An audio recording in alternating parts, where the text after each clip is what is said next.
These mountains are not joke. सच कहूँ तो अब हिम्मत और होप दोनों ही खत्म हो रही थी। और इसको चढ़ाते इस चढ़ाई में जान निकल गई। उम्मीद की एक छोटी सी किरण भी इंसान के लिए बहुत होती है। Arigatou gozaimasu. सुकून तो कुछ पल का था, पर इस आवाज के बाद रेस 18 किलोमीटर की। तो डे 2 पे सुबह उठ के फ्रेश होके नहा धो के सबसे पहले हमने पैकिंग की, और पैकिंग करने के बाद हमने अपनी साइकिल को चेक किया, और सब कुछ ऑल राइट पाते हुए हमने अपना ट्रिप स्टार्ट किया है आज 8:30। तो डे 1 कंप्लीट करने के बाद हमने फिर से 82 किलोमीटर्स का एक टारगेट बनाया, और हम निकले ओमे से, जहां हमने इन मिताके के पहाड़ों से होते हुए ओकुतामा लेक तक जाना था, जहां पे एक बहुत सुंदर ओगुची डैम भी था। जी हाँ, ये वाला डैम। और इससे आगे एक टाउन था ताबायामा। तो बेसिक प्लान वही था कि ओकुतामा में लंच, ताबायामा में कुछ स्नैक्स, और इवनिंग में एंजान तक पहुंचना। तो जय श्री राम बोल के हम बढ़े आगे के सफ़र पे। और शुरुआत में तो ये टाउन बहुत नॉर्मल सा लग रहा था, जैसे पहाड़ों से होते हुए एक छोटे से टाउन से गुजरना, बट धीरे धीरे और अभी हार्डली 10 किलोमीटर हुए डे 2। बट ये प्यारी प्यारी सीनरीज धीरे धीरे आपको आगे बढ़ने की मोटिवेशन दिए ही जा रही थी। जी हाँ, इन पेड़ों के बीच से गुजरना बहुत प्यारा लग रहा था। और जैसे ही हम आगे बढ़ते रहे, हम ओकुतामा का वेट कर रहे थे। हमारी पहली टनल 2 किलोमीटर की होगी, ये मैंने नहीं सोचा था। आई थिंक जोयामा tunnel. So let's start. Suddenly हाथ सुन हो रहे हैं। आवाज तो पता नहीं इस टनल में आ रही होगी कि नहीं, बट गाड़ियों की बहुत जोर से आ रही है। और आई थिंक दूसरी साइड बहुत ठंड है। 8:30 चले थे हम, ऑलमोस्ट 10:15 हो गए हैं। व्यू बहुत प्यारा था इसलिए रुका हूँ। 20 किलोमीटर के आसपास चले अभी तक हम, तो लेट्स सी। तो अब 11 बज रहे थे और टनल पे टनल आए ही जा रही थी। एंड ये टनल स्केरी थी, क्योंकि चलने के लिए रास्ता बिल्कुल नहीं था। और जैसे ही कोई गाड़ी गुजर रही थी, यहाँ पे साउंड इको कर रहा था। जी हाँ, घबराहट हो रही थी इस टनल में। तो यहाँ हुई दिन की पहली गलती। सेंटर ओकुतामा ना जाकर हमने चूज़ किया लेक ओकुतामा। पर मुझे बिल्कुल आइडिया नहीं था कि इन 2-4 किलोमीटर की वजह से क्या होने वाला है। स्टिल व्यूज़ इतनी हिम्मत तो दे रहे थे कि चलते हैं लेक पे जाके लंच करेंगे, क्योंकि इस व्यू के साथ कौन लंच नहीं करना चाहेगा। क्यों, इतना सुंदर ये पानी, ये बहुत लंबी थी। आई थिंक सो 3-4 किलोमीटर मैं इस लेक के साथ चलता रहा हूँ। तो लेक पे पहुँच के मन खुश बहुत था। जी हाँ, फाइनली इतनी सुंदर लेक, शांत, और यहाँ पे बिल्कुल शोर नहीं था गाड़ियों की हल्की फुल्की नॉइस के अलावा। यहाँ पे सिर्फ पंछियों की आवाज़ थी, बस वही थी, क्योंकि यहाँ खाने को भी कुछ नहीं था। जी हाँ, तो नज़ारों से पेट भर के हम लेक से आगे बढ़ दिए। आप देख सकते हैं इन वीरानों में भी जापान में कोई ना कोई सपोर्ट के लिए मिल जाएगा। जैसे कि यहाँ पे कंस्ट्रक्शन चल रही थी, एंड स्टिल एक पर्सन आपको गाइड करने के लिए खड़ा है। और ब्रिज का ये कलर सीरियसली इस एनवायरनमेंट में बहुत सुंदर लग रहा था। जी हाँ, इस रेड ब्रिज को क्रॉस करते करते मज़ा बहुत आया। तो मॉर्निंग 8:30 से 12:30 बजे तक हमने कवर किए थे 21 किलोमीटर, और अगला टाउन था 23 किलोमीटर्स। फिर भी हमें छोटे मोटे टाउन बीच में दिखते रहे, और होप जागती रही कि एटलीस्ट कुछ तो मिल जाएगा। और सीरियसली हवा बहुत तेज़ थी। बहुत ज्यादा ठंडी हवा है यार। वॉशरूम जो ना दिए। मेरी कंप्लेंट सिंपल थी, वॉशरूम्स हैं बट खाने के लिए कुछ नहीं है। इतना छोटा टाउन, हद है। फिर भी प्रकृति के नज़ारों के साथ साथ रोड पे गुजरती हुई इन एंजल्स के साथ मन तो लगा रहा, और मैं आगे बढ़ता रहा।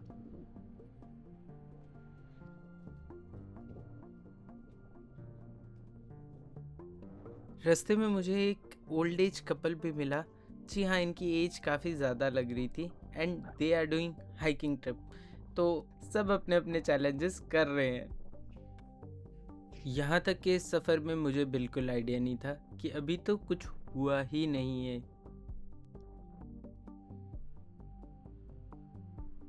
एंड मैं गुनगुनाते हुए अकेले इन पहाड़ों को चढ़ते जा रहा था। बट ये तो बस शुरुआत थी। हम की बाउंड्री तक तो पहुंच गए थे और गॉड्स हमारा वेलकम भी कर रहे थे, तो पॉजिटिव साइन लेके हम आगे बढ़ते रहे। इस रोड पे मुझे need for speed hot pursuit की याद आ रही थी, तो बस इसी में मन लगा के मैं तो बढ़ता रहा। जी हाँ, थोड़ा सा डाउन हिल आया और मन से आवाज आई, ओह नाइस। क्योंकि हम फाइनली टाउन पहुंच गए। पर यहाँ मैंने अपनी दूसरी गलती की। यहाँ नीचे पिट स्टॉप था जहाँ पे हाईवे की सारी गाड़ियाँ रुकी थी, क्योंकि यहाँ का हाईवे यही था। बट हमने सोचा कि जो भी खाएंगे टाउन में जाके खाएंगे, थोड़ा और साइकिलिंग कर लेते हैं, डाउन हिल है। पता नहीं कौन से अलार्म के साथ मेरा स्वागत किया जा रहा है ताबेयामा में। काफी अच्छी साउंड है। Welcome to rural Japan. कोई शॉप खुली नहीं है, दिन दिहाड़े सब सोए हैं। ताबेयामा में मेरा स्वागत है। एंड अभी के लिए कल के कोमेदा के स्नैक्स से गुजारा करते हैं एंड देखते हुए चलते हैं एनजन की तरफ कि कोई वेगन शॉप या कुछ भी मिल जाए, मतलब वेजिटेरियन मिल जाए, कोई कॉम्बी नहीं मिल जाए। ओनीगिरी खा लेंगे प्लम वाली। सो लेट्स सी, बहुत भूख लगी है। लेट्स फाइंड समथिंग, देखते हैं क्या खिलाते हैं लोग। फाइनली रिवर के किनारे स्नो के दर्शन हो गए हमें एंड अभी ये सारे पहाड़ क्रॉस करके जाना है। और यहाँ कोई भी रेस्टोरेंट नहीं मिला मुझे इस टाउन में। जैसे ही मैंने बोला कि टाउन खाना नहीं मिला है, यहाँ पे मुझे बोर्ड पे लिखा हुआ मिल गया कोनशिता बेकरी। कोनशिता बेकरी तो मेरे पीछे क्लोज है एंड अब मैं ट्राई कर रहा हूँ। एक सोवा प्लेस है यहाँ पे, ऑलमोस्ट 1 किलोमीटर दिखा रहा है, तो वहाँ जाके देखते हैं।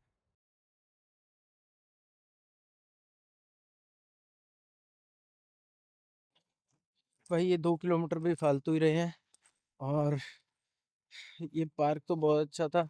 आंटी ने समझाया भी कि खाने को जो मिलेगा वो पीछे मिलेगा, बट वहाँ पे भी कोई वेज ऑप्शन नहीं मिलने वाली।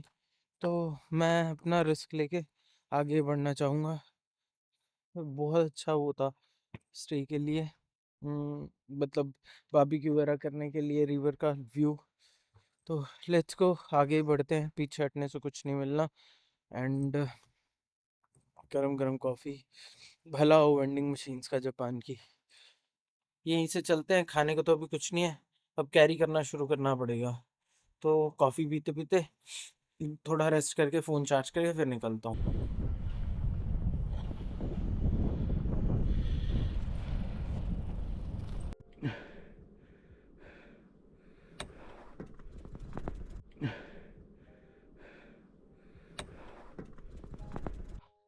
इस टाउन का नाम गलत पड़ा, क्या गलती हुई मुझसे। बट सी कैसल, और इसको चढ़ा चढ़ाते इस चढ़ाई में जान निकल गई। तो इस टाउन को बाय करने के बाद बढ़ती हुई ठंड के साथ आगे बढ़ना शुरू किया, पर आगे और ठंड बढ़ती हुई। Lesson number 1, these mountains are not joke.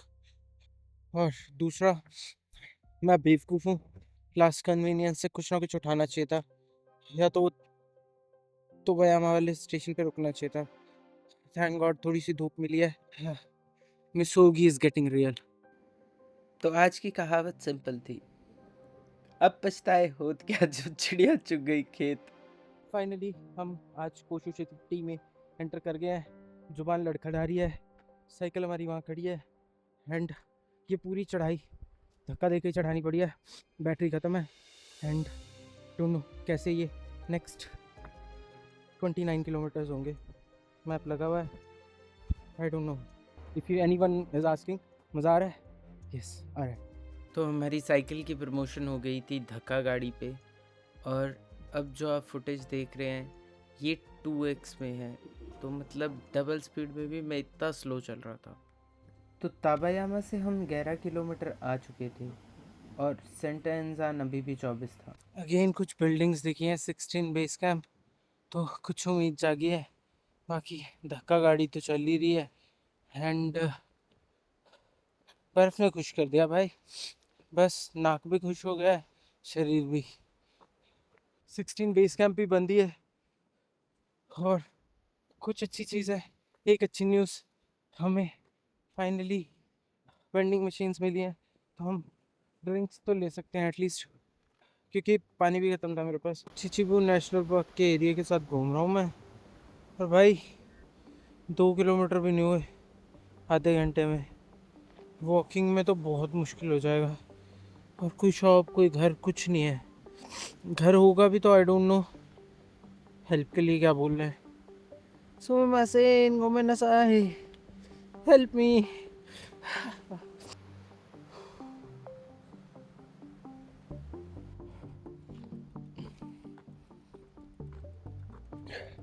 अभी भी 20 किलोमीटर है और 4 बज चुके हैं,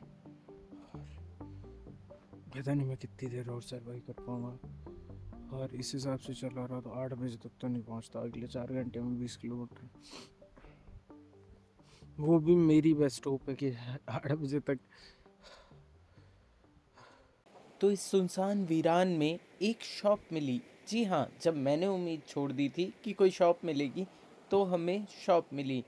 और मैंने उनसे डायरेक्टली हेल्प मांगी, क्योंकि पहले मैंने वहाँ पे मोची खाई, उन्होंने कहा कॉफ़ी है नहीं। तो फिर फाइनली मैंने कहा प्लीज़ क्या मैं अपनी साइकिल की बैटरी चार्ज कर सकता हूँ कुछ देर, और ये हाइट कितनी और है। 5時になるとね、5時、PM5、5、はい、見とれてもう真っ暗の木が落ちて、はいはいはい、5、5、それともう真っ暗になって寒くなる、滑る感じ、道路、はい、気をつけないと、ね、電車はいだとね、いいえ。क्योंकि यहाँ इंटरनेट था नहीं और मैं ट्रांसलेट कर नहीं पा रहा था, फिर भी मुझे जितना समझ आया वो मुझे एनिमल्स से सेफ रहने को कह रहे थे कि 5 बजे के बाद इस जंगल में एनिमल्स होते हैं। और ये चढ़ाई अभी 5 और किलोमीटर की है। तो मैंने उनसे बात की, उन्होंने मेरे लिए फ़ायर जलाई, कॉफ़ी भी दी, तो बहुत हेल्प की उन्होंने। यहाँ मोस्टली बातें इमोशन से हुई रेदर देन लैंग्वेज या किसी और चीज़ से। 勇気ありますね。東京から大阪まで。チャレンジですか。チャレンジ。チャレンジね。はい。ここだね。木だ。木だ。はい。ちょっと痛いね。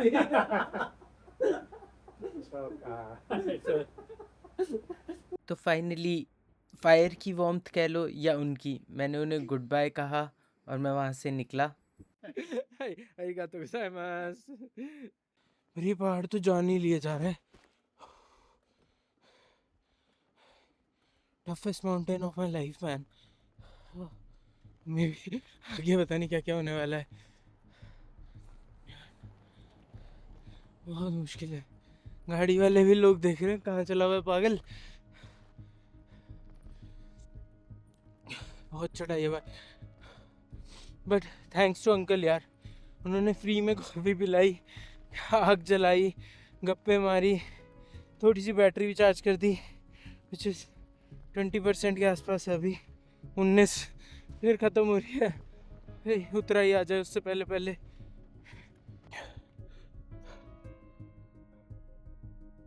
आधे घंटे की चार्जिंग सिर्फ 3 किलोमीटर लाई है। 5 बजने को 10 मिनट, लेट्स सी कब तक पहुंचता हूँ होटल। 18 kilometres left. फाइनली उतराई शुरू होने से पहले पहले Fujisan, I am coming. Are in the jungle, भाई लगी पड़ी है। मैं ये 12 किलोमीटर कवर करना चाहूँगा विदाउट एनी डाउट। जो हाउलिंग की आवाज़ मैंने सुनी, उसके बाद मैं सरपट पैर दौड़ा ही दौड़ा हूँ। जी हाँ, मैं उतराई में ये तक भूल गया था कि स्नो भी गिरी है। जी हाँ, मैं बस भागने पे फोकस कर रहा था।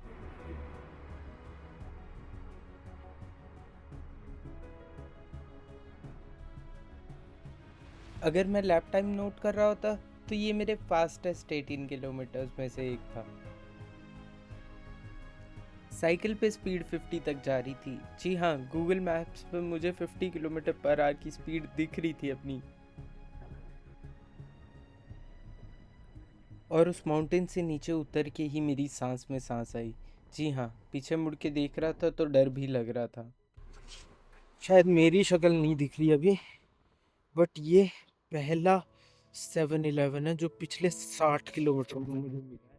मेरी डेस्टिनेशन अभी भी 2.5 किलोमीटर है, तो मैं चाहता हूँ कि 2.5 किलोमीटर पहुँचते हैं, अगर वापस आना पड़ेगा तो हम आ जाएंगे। भूख बहुत लगी है, पर मैं कांप रहा हूँ, इतनी ठंड लग रही है। इट्स -5। फाइनली हम एंजन स्टेशन आ गए हैं, और एक टाइम पे लग तो इम्पॉसिबल ही रहा था भाई। ठंड इतनी है कि मेरे से हाथ में फ़ोन नहीं पकड़ा जा रहा। तो हम अपनी अकोमोडेशन तक पहुंच गए थे, बहुत थकावट के बाद, बट सेफ और साउंड। और हाथ बहुत कांप रहे थे, तो कैमरा के शेकी मूवमेंट्स के लिए I am really sorry, but इसके अलावा कोई और ऑप्शन नहीं थी। और आप अगर अभी भी इस वीडियो को देख रहे हैं तो दिल से थैंक यू, एंड मिलते हैं डे 3 में। Please mention in comments. I know video बहुत लंबी हो गई है, पर दिन भी बहुत लंबा था। This one is nice. भूख लगी है बहुत ज़्यादा। पास ही एक इंडियन रेस्टोरेंट है, चलिए